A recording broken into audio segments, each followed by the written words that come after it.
민수기 35장. 여호와께서 요단 강가의 모압 평야 곧 여리고 건너편에서 모세에게 말씀하셨습니다. 이스라엘 백성에게 명령하여 그들이 받을 성 가운데서 레위 사람이 살 성을 주게 하여라. 그리고 레위 사람에게 그 성 둘레의 목초지도 주게 하여라. 그래야 레위 사람도 살 성을 얻게 될 것이며 소떼와 양떼와 다른 짐승을 먹일 목초지를 갖게 될 것이다. 레위 사람에게 줄 목초지는 성벽에서부터 2000규빗 떨어진 곳까지이다. 또 성벽에서부터 각 방향으로 2000규빗씩을 재어라. 성의 동쪽으로 2000규빗을 재고 성의 남쪽으로도 2000규빗을 재고 성의 서쪽으로도 2000규빗을 재고 성의 북쪽으로도 2000규빗을 재어라. 성은 그 한가운데에 있어야 한다. 이것이 레위 사람들이 사는 성의 목초지이다. 너희가 레위 사람에게 줄 성 가운데 6성은 도피성이다.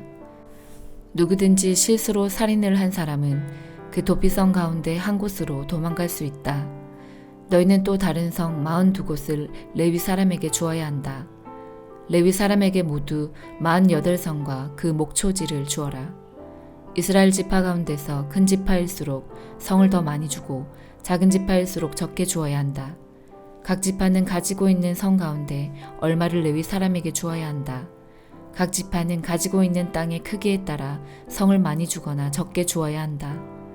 여호와께서 모세에게 말씀하셨습니다. 이스라엘 백성에게 전하여라. 너희는 요단강을 건너 가나안 땅으로 들어갈 것이다. 너희는 여러 성 가운데서 도피성을 골라 누구든지 실수로 살인한 사람은 그 도피성으로 도망갈 수 있게 하여라.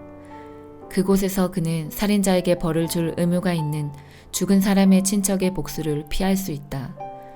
그는 재판정에서 재판을 받을 때까지는 죽임을 당하지 않을 것이다. 너희가 줄 성 가운데 6성은 도피성이다. 요단강 동쪽의 3성과 가나안 지역의 3성을 도피성으로 주어라. 이 6성은 이스라엘 자손을 위한 도피성이 될 것이다. 이 도피성들은 외국인과 무역하는 상인들에게도 해당되니 누구든지 실수로 살인한 사람은 이 6성 가운데 한 성으로 도망갈 수 있다. 쇠무기를 가지고 사람을 죽인 사람은 모두 살인자니 그런 사람은 죽여야 한다. 사람을 죽일 만한 돌을 가지고 사람을 죽인 사람도 살인자이다. 그런 사람은 죽여야 한다. 사람을 죽일 만한 나무 무기를 가지고 사람을 죽인 사람 역시 살인자이므로 그런 사람은 죽여야 한다. 죽은 사람의 가장 가까운 친척은 살인자를 만나면 죽여야 한다. 다른 사람을 미워해서 밀쳐 죽이거나 숨어서 기다리고 있다가 무엇을 던져서 죽이거나 주먹으로 쳐서 죽이면 그는 살인자니 그런 사람은 죽여야 한다. 죽은 사람의 가장 가까운 친척은 살인자를 만나면 죽여야 한다. 그러나 미워하는 마음이 없이 실수로 사람을 밀치거나 실수로 무엇을 던져서 사람을 맞히거나 사람을 죽일 만한 돌을 실수로 떨어뜨려서 사람을 죽였다면 그 사람은 해칠 마음이 없었고 자기가 죽인 사람을 미워하지도 않았으므로 이스라엘의 모든 무리는 어떻게 할 것인가를 결정해야 한다. 그들은 죽은 사람의 친척과 살인자 사이에서 판단해야 한다. 판단할 때의 규례는 이러하다. 무리는 살인자를 죽은 사람의 친척에게서 보호해 주어야 한다. 무리는 살인자를 그가 도망갔던 도피성으로 돌려보내야 한다. 그는 그곳에서 거룩한 기름으로 기름 부음을 받은 대제사장이 죽을 때까지 머물러 있어야 한다. 그 사람은 도피성 밖으로 나가지 말아야 한다. 죽은 사람의 친척이 도피성 밖에서 그를 만났을 경우에 그를 죽여도 그 친척은 살인죄에 해당되지 않는다. 살인자는 대제사장이 죽을 때까지 도피성에 머물러 있어야 한다. 대제사장이 죽으면 그때는 자기 땅으로 돌아갈 수 있다. 이것은 너희가 사는 땅에서 지금부터 영원히 지켜야 할 규례이다. 살인자는 죽여야 한다. 그때는 살인한 것을 본 증인이 있어야 한다. 그러나 단지 증인한 사람이 증인한 것으로는 살인자를 죽일 수 없다. 살인자는 죽여야 한다. 돈을 받고 그를 살려주면 안 된다. 반드시 죽여야 한다. 대제사장이 죽기 전에 도피성으로 도망간 사람으로부터 돈을 받고 그를 고향으로 돌려보내면 안 된다. 너희가 사는 땅을 더럽히면 안 된다. 죄 없는 사람을 죽인 죄를 씻는 길은 오직 한 가지뿐이다. 그것은 살인자를 죽이는 것이다. 나는 여호와이다. 나는 이스라엘 백성인 너희와 함께 그 땅에서 산다. 그러므로 살인을 하여 그 땅을 더럽히지 마라. 시편 79편. 오 하나님, 이방 나라들이 주의 기업에 침입하여 주의 성전을 더럽히고 예루살렘을 폐허로 만들었습니다. 그들이 주의 종들의 시체를 공중의 새들에게 밥으로 던지고 주의 거룩한 무리들의 시체를 들짐승에게 주었습니다. 그들은 온 예루살렘 주위를 피로 물들였습니다. 그러나 죽은 자를 묻어줄 사람이 하나도 없었습니다. 우리는 이웃에게 농담거리가 되고 주위 사람들에게 조롱과 비방거리가 되었습니다. 여호와여, 언제까지입니까? 주는 영원히 화를 풀지 않으실 것입니까? 언제까지 주의 질투가 불붙듯 할 것입니까? 주를 인정하지 않는 나라들 위에 주의 분노를 쏟아 부으소서. 주의 이름을 부르지 않는 나라들 위에 주의 분노를 쏟아 부으소서. 그들이 야곱의 자손들을 삼켰으며 야곱의 조국을 멸망시켰습니다. 우리 조상들의 죄 때문에 우리에게 책임을 묻지 마소서. 우리에게 속히 주의 자비를 보여주소서. 우리가 절망 가운데 있습니다. 우리 구원자 하나님이시여, 주의 영광스러운 명예를 위해서 우리를 도와주소서. 주의 이름을 위해서 우리를 구원하시고 우리 죄를 용서하여 주소서. 너희 하나님이 어디 있느냐라고 이방 민족들이 빈정거리며 말합니다. 우리 눈앞에서 주의 종들이 흘린 피를 꼭 갚아주소서. 주는 보복하시는 분이라는 것을 모든 나라들이 알게 하소서. 감옥에 갇힌 자들의 신음소리를 들어주시고 죽음에 처한 자들을 주의 능력의 팔로 구해주소서. 주여, 주를 모욕한 우리의 이웃들에게 7배로 갚아주소서. 우리는 주의 백성이며 주께서 기르시는 양떼들입니다. 우리가 영원히 주께 감사하겠습니다. 영원히 우리가 주의 영광을 찬양하겠습니다. 이사야 27장. 그날이 오면 여호와께서 그 단단하고 날카로운 큰 칼로 행동이 재빠르고 구불구불한 모양의 뱀 리워야단을 벌하시고 바다에 있는 용을 죽이실 것이다. 그날이 오면 사람들이 아름다운 포도밭을 두고 노래할 것이다. 나 여호와가 그 포도밭을 지키겠다. 때를 맞추어 그것에 물을 주고 아무도 해치지 못하게 밤낮으로 포도밭을 돌보겠다. 포도밭에 대한 나의 진노는 사라졌다. 누구든지 가시와 엉겅퀴를 내어 내게 맞선다면 내가 달려들어 그것들을 몽땅 태워버리겠다. 그러나 누구든지 피난처를 찾아 내게로 오면 나와 평화롭게 지낼 것이다. 내게로 와서 나와 평화롭게 지낼 것이다. 앞으로 야곱 백성이 뿌리를 내리고 이스라엘이 싹을 내며 꽃을 피울 것이니 세계가 그들의 자녀로 가득 찰 것이다. 주께서 이스라엘의 원수들을 치듯이 자기 백성을 치지는 않으셨으며 주의 백성을 죽인 원수들을 죽이듯이 자기 백성을 죽이지도 않으셨다. 주께서 이스라엘을 멀리 쫓아내심으로 그것을 이스라엘에 대한 벌로 삼으셨다. 주께서 동쪽에서 불어온 뜨거운 바람에 날려보내듯 이스라엘을 쫓아내셨을 뿐이다. 이렇게 해서 이스라엘의 죄가 용서받을 것이다. 이것이 바로 야곱의 허물을 씻기 위하여 치러야 할 모든 대가이다. 이스라엘은 모든 제단의 돌들을 마치 부서진 석회석처럼 다 깨뜨려 버려야 하며 아세라 우상도 태양 신상도 다시는 세우지 말아야 할 것이다.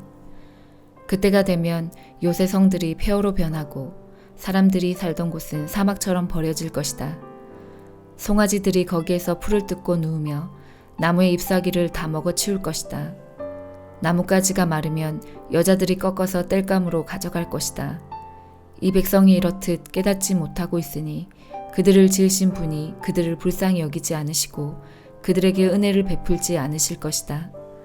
그날이 오면 여호와께서 자기 백성을 유프라테스 강에서 이집트의 시내에 이르기까지 궤에서 알곡을 골라내듯 모으실 것이다. 이스라엘 자손들아, 여호와께서 너희들을 찾아 모으실 것이다. 그날이 오면 큰 나팔 소리가 울려 퍼지고 아시리아 땅으로 끌려갔던 사람들과 이집트 땅으로 도망간 사람들이 돌아와 예루살렘의 거룩한 산에서 여호와께 엎드려 절할 것이다. 요한일서 5장. 예수님께서 그리스도이심을 믿는 사람은 모두 하나님의 자녀입니다. 아버지를 사랑하는 사람은 또한 그분의 자녀들도 사랑합니다. 우리가 하나님의 자녀들을 사랑한다는 것을 언제 알 수 있습니까? 그것은 우리가 하나님을 사랑하고 하나님의 명령을 지킬 때에 알 수 있습니다. 하나님을 사랑한다는 것은 그분의 명령을 지키는 것을 의미합니다. 하나님의 명령은 우리가 지킬 수 없을 만큼 그렇게 힘든 것이 아닙니다. 하나님의 자녀라면 누구나 다 세상을 이길 힘을 갖고 있습니다. 세상에 대해 이길 수 있는 승리는 우리의 믿음에 있습니다. 그러므로 세상을 이길 수 있는 사람은 예수님께서 하나님의 아들이심을 믿는 사람인 것입니다. 예수 그리스도는 물과 피로 오신 분이십니다. 그분은 단지 물로만 오신 것이 아니라 물과 피로 오셨습니다. 그리고 성령께서 이것이 사실임을 말씀하시고 계십니다. 이것은 곧 진리입니다. 그러므로 증언하는 세 증인이 있으니 곧 성령과 물과 피입니다. 이 셋은 서로 일치하고 있습니다. 사람들이 어떤 것이 사실이라고 말할 때 우리는 그것을 믿습니다. 하물며 하나님께서 말씀하신 것은 더욱더 중요하지 않겠습니까? 하나님께서는 당신의 아들에 관한 진리를 우리에게 말씀해 주셨습니다. 하나님의 아들을 믿는 사람은 하나님께서 말씀하신 진리를 가지고 있는 사람입니다. 하나님을 믿지 않는 사람은 하나님을 거짓말쟁이로 만드는 것입니다. 그런 사람은 하나님께서 그의 아들에 관해 말씀하신 것을 믿지 않습니다. 하나님께서 우리에게 말씀하신 것은 하나님이 우리에게 영원한 생명을 주셨다는 것과 이 생명이 바로 그의 아들 안에 있다는 것입니다. 누구든지 아들을 믿는 사람은 이 생명을 가지게 됩니다.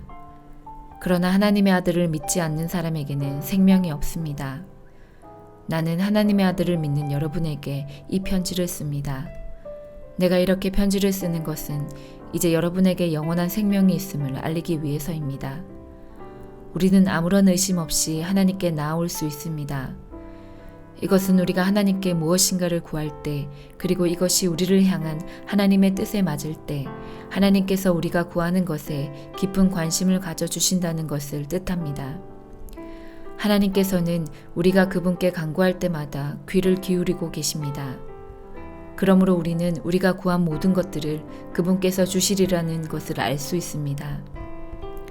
그리스도 안에서 어떤 형제가 죄 짓는 것을 보거든 그리고 그 죄가 영원한 죽음에 이르게 할 만한 죄가 아니라면 그 사람을 위해 기도해야 할 것입니다. 그러면 하나님께서 그 형제를 살려주실 것입니다. 나는 지금 영원한 죽음까지는 이르지 않을 그런 죄를 지은 사람들에 관해 이야기하는 것입니다. 죽을 만한 죄가 분명히 있습니다. 내가 말하는 것은 그런 죄를 위해서까지 기도하라는 것은 아닙니다. 잘못 행하는 것은 다 죄지만 영원한 죽음에 이르지 않는 죄도 있습니다. 하나님의 자녀가 된 사람은 계속해서 죄를 지을 수 없다는 것을 우리는 알고 있습니다. 하나님의 아들이 그를 지켜주심으로 악한 자도 그를 해칠 수 없습니다. 우리는 우리가 하나님께 속하였음을 분명히 알고 있지만 이 세상은 악한 자가 지배하고 있습니다. 하나님의 아들이 오셔서 우리에게 깨달을 수 있는 능력을 주셨기에 이제 우리는 진리이신 하나님을 알 수 있게 되었습니다. 우리의 생명은 참되신 하나님, 곧 그분의 아들 예수 그리스도 안에 있습니다. 그는 참 하나님이시며 영원한 생명이십니다. 그러므로 사랑하는 자녀 여러분, 여러분 자신을 우상으로부터 멀리하도록 지키십시오. 아멘.